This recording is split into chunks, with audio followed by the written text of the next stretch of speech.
So today, I don't know exactly when the regenerative braking symbol disappeared, but it disappeared, it was gone less than a mile from my house anyway. And you can see that these are the periods where I got onto the highway and off of the highway right there. And this was probably around the time that I was getting off the highway, and then after I get off the highway, I go down a hill. So those are times when I was probably gaining. And then this here was probably the point where I got off the highway. There was a traffic jam, and I had to actually hit the brakes while I was on the highway, and I know that the regenerative braking was not working then. So you see that we used no climate control, and it gave me credit for that. Essentially said that my driving was aggressive. That was the problem, but I consumed more than estimated on that trip. And yeah, you can see that elevation, I guess, helped me out because I was going downhill a bunch and regenerating. Not sure what everything else is, but it took, again, the same 8% as before. I guess we were at 162, and it took 140, or we ended at 143. So it's that 19 miles.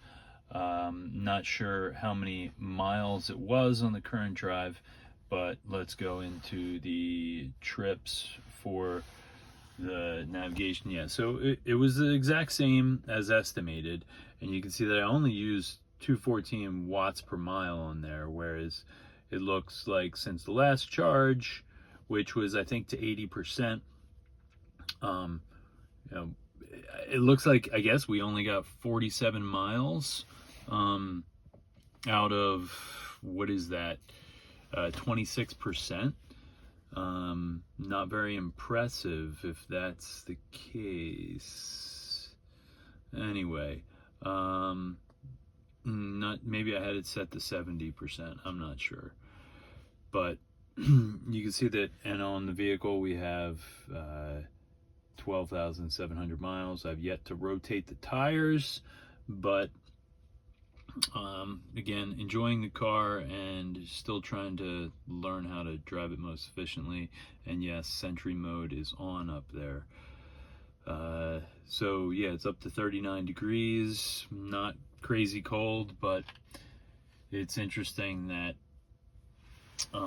it does seem to require battery conditioning in order to use your regenerative braking or some driving, but 37 to 39 degrees is clearly enough to get your regenerative braking back just from driving.